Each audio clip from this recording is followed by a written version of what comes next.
ನಾವು ಮನೆಗಳು ಮಂಜೂರು ಮಾಡಿಬಿಟ್ಟಿದ್ದು ದುಡ್ಡು ಇಟ್ಟಿಲ್ಲ ಅಂತ ಹೇಳ್ತಾರೆ. ಯಾವ ವರ್ಷ ಇಟ್ಟಿರಲಿಲ್ಲ?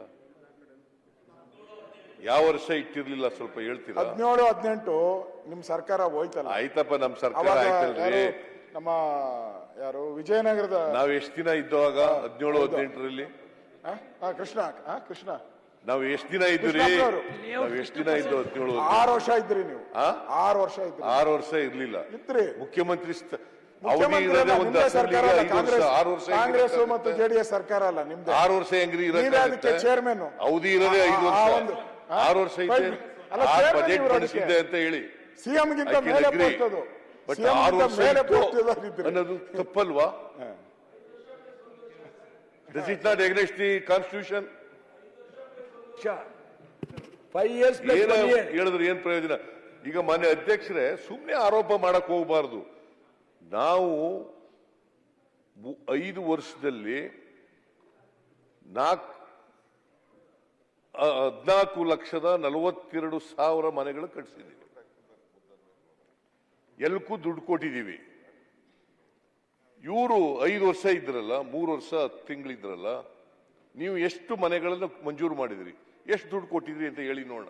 ನಾವ್ ಯಾವ ವರ್ಷ ದುಡ್ಡು ಕೊಟ್ಟಿರ್ಲಿಲ್ಲ ಹೇಳಪ್ಪ. ಇಲ್ಲ ಅದನ್ನೇ ಸುಮ್ನೆ ಏನು ಆರೋಪ ಮಾಡಿದ್ರೆ ಆರೋಪ ಅಲ್ಲ ಸರ್. ಇಲ್ಲೇ ಸೋಮಣ್ಣ ಅವರು ಇದ್ದಾಗ ಮಾತಾಡಿದ್ರಿ ನಾವು. ಬೇಕಾದ್ರೆ ಆಯ್ತು ಸರ್, ಬಿಟ್ಬಿಡಿ. 20 ವರ್ಷದಲ್ಲಿ ಬೇಕಾದ್ರೆ ಸಾಲ ಮಾಡಿದ್ರೆ ಅಂಶಗಳ ಸಮೇತ ಸಾಲ ಮಾಡಿದ್ರೆ ಹೇಳ್ತೀರಿ ನಾವು. 3 ವರ್ಷದೊಳಗೆ 2 ಮನೆ ಕಟ್ಟಿದ್ದೀರಾ ಹೇಳಿ? 3 ವರ್ಷದೊಳಗೆ 2 ವರ್ಷ ಕೊರೋನಾ ನಿವಾರಣೆ ಮಾಡೋದ್ರೊಳಗೆ ಹೋಗಿದೆ ಅಧ್ಯಕ್ಷರೇ ಸರ್ಕಾರಕ್ಕೆ. ನಾನು 14,42,000 ಮನೆಗಳು ಕೊಟ್ಟಿದ್ದೀವಿ, ಅದಕ್ಕೆ ದುಡ್ಡು ಕೊಟ್ಟಿದ್ದೀವಿ ಅನ್ನೋದು ಪ್ರೂವ್ ಮಾಡ್ತೀನಿ. ಇವ್ರು ಮಾಡ್ಲಿ, ಇವ್ರಿಗೆ ದುಡ್ಡು ಕೊಟ್ಟಿರ್ಲಿಲ್ಲ ಅಂತ ಪ್ರೂವ್ ಮಾಡ್ಲಿ ನೋಡ. ಸುಮ್ನೆ ಏನೋ ಹೇಳ್ಬಾರ್ದು ಹಂಗೆಲ್ಲ ವಿಚಾರ. ಕಳೆದ ವಿಧಾನಸಭೆ ನಾವು ಸರ್ಕಾರ ಇದ್ದಾಗೆ ಬೊಮ್ಮಾಯಿಯವರು ಮುಖ್ಯಮಂತ್ರಿ ಇದ್ದಾಗೆ ಈ ಇದ್ರ ಬಗ್ಗೆ ನೀವು ಇಲ್ಲಿ ತಗೊಂಡು ಮಾತಾಡಿದಾಗೆ ಇದು ವಾದ ವಿವಾದ ಆಗಿದೆ.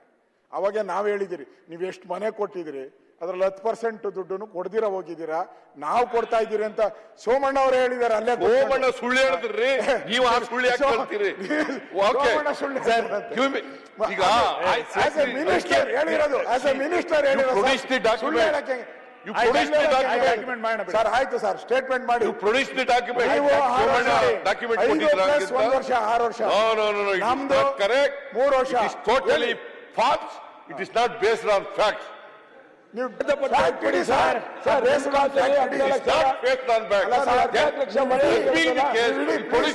ಸರ್ಕಾರ ಇದೆಯಲ್ಲ ನಿಮ್ದು,